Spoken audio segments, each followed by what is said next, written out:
Welcome to 10 Questions in 10 Minutes with One Hype Wellness. We're here today with Sat Randhawa, CEO and founder. Thank you for having us. No, thank you, Erin. I appreciate you taking the time. I'm excited to do this. Great. Well, let's start off with, so who is One Hype and what do you do? So One Hype Wellness, we manufacture hyperbaric oxygen chambers, red light beds, and brain optimization equipment. So in terms of the space we work with, anywhere from athletes to hotels and clinics in the middle. Most of the stuff that we do is very much backed by science, and we were funded by NASA to create a brain optimization helmet. So we use that data to drive the protocols that we overlay on our modalities. Excellent. So we only have 10 minutes today, so we're going to focus in on the hyperbaric today, and I think we'll probably have to come back and talk to you about the other ones another day. No problem. So can you explain to us, what is hyperbaric oxygen therapy? Yep, so hyperbaric oxygen therapy, in essence, it gives you elevated levels of oxygen at pressure. So right now we're breathing in 21% oxygen. So we place you into the chamber, put a mask on your nasal cannula, takes you close to 100. So in essence, 5 times more. Wow. That's fantastic because it gives more energy to your cells, to your mitochondria, creates ATP reaction. In essence, gets your cells functioning better. And then what the pressure does, it places pressure on your skin and it creates something called angiogenesis. So it opens up blood vessels that are closing, creates new blood vessels, but most importantly, penetrates your blood plasma. So you can get up to a day's worth of oxygen in an hour, and you get oxygen to parts of your body that just wouldn't get it at that rate. So all that has a knock-on effect in terms of supercharging your cells to help them perform better, but also to help your body heal itself. And that, we extrapolate that across wherever you are, be it for performance, healing, autoimmune conditions. So the spectrum of use is so vast. Wow. Now, not all chambers are equal though, are they? So I've seen that there are soft chambers and hard chambers and chambers that change pressure. Tell us about your chambers and how they are different to other chambers. I'm contractually obliged to tell you we're the world's only smart hyperbaric oxygen chamber. And by that, I mean we're able to oscillate pressure and oscillate oxygen to create hypoxic and hyperoxic shock. So what that does, it actually triggers faster neurological and physiological responses. We're able to do that by each valve being software controlled. So depending on the protocol that you're looking for, it might be pre-surgery, post-surgery, pre-training, post-training, traumatic brain injury, longevity. Specific protocols require different pressures. So we'll take your body to elevated levels of oxygen and pressure. Very quickly, it gets used to it there. We drop it down and your body senses a delta and thinks, oh shoot, I need to work harder. It starts to work harder, then we replenish the oxygen and the pressure. And that becomes a stepped effect to make sure that the outcome is faster and more effective. Interesting. So what pressure kind of does it max out at, and compare that to, say, other chambers? Yep, so our wellness chambers go anywhere from 1.5 ATA, but we have medical grade chambers that can go up to 3 ATA. Wow. So the spectrum of use, again, is very vast, but people always want to go to the highest pressure possible. We can do that. But the way that your body works, it's like an F1 car. You wouldn't drive an F1 car around every corner at 200 miles per hour, and your body's the same. Certain pressures trigger certain optimal benefits. So we do a lot of work with the NFL. When we're looking at TBI, it's been proven your brain absorbs oxygen optimally at a slightly lower pressure. However, post-surgery, when you're looking at wounds, necrosis, you need a higher pressure. So the pressure will really be driven by what you're looking to achieve. But we can go to any particular pressure. In hospitals, we have a slightly different chamber where the pressure can get up to 3 ATA. Technically, we've got one that goes to 4. But what we do that, we actually pressurize the chamber, which is a totally different type of HBOT. So it's very much knowing the difference between a wellness and a medical one, which we produce both of. And can you just explain what ATA means? Okay, so ATA is atmospheric pressure. Right now, we're walking around at 1 atmospheric pressure. So when we sit in the chamber, we place more pressure on your body. So we actually pressurize the vessel. So it's like going into a scuba dive. So what that does, it pushes the oxygen and the blood flow around your body much quicker. So in essence, when we talk about ATA, is how much pressure are we applying on top of your atmospheric pressure of 1? So we've seen a bit of negative press on hyperbaric oxygen chambers. I've seen some that haven't gone so well. What is, or how can people be sure that they're getting something that is really safety approved? Yeah, so it's a really good question. So just to show the nuance between hyperbaric, because we get asked this question quite often, you get 2 types of hyperbaric oxygen chambers. One is when the whole vessel is filled with pure oxygen. That opens up fire risk, explosion risk, and unfortunately, as we've seen recently, death. So those chambers, which we do produce, need to be in massively, incredibly controlled environments where only certain clothing, nothing technical, nothing electric can be inside. Friction risk is huge in that. Because you've got a pure oxygen vessel, That is what we use in traumatic brain injury, bone crush injuries, and really deep dive critical care chambers. So that's a nuance up here.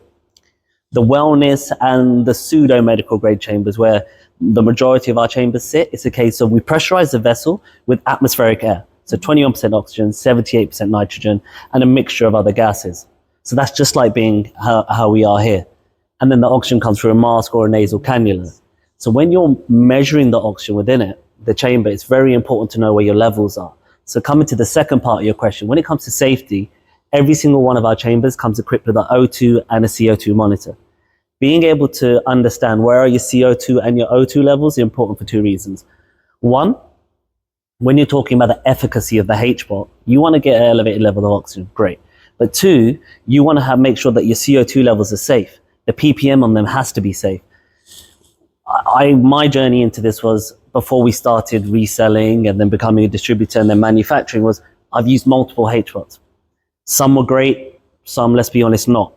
But I would come out of some chambers and be told, oh, I've got a headache, I feel drowsy. No, you feel relaxed. Let's be honest, that's not true. And then what we did when we did a lot of R&D, we started measuring the CO2 levels in those chambers. I can't tell you who, but it's just not safe. You're coming with chronic headaches and you're not getting the efficacy. So making sure that you actually have that air exchange, and with us, everything's there. We've literally got our sensors stated. So when we're not hiding, we're showing it. We want that to be the standard for everyone. Right. So I think the key there is to really do your homework if you're looking at hyperbaric oxygen chambers, to make sure that they meet certain criteria. Yeah, regardless whether you're looking to go to 380A or 1.5 or 1.3, you need to know what you're getting. There's some views on soft shells, some views on hard shells. Obviously, my journey into this was a bit more traumatic because I was going to lose my leg. So I've come from it from a deep dive medical efficacy perspective. And how do we bring that into the mainstream?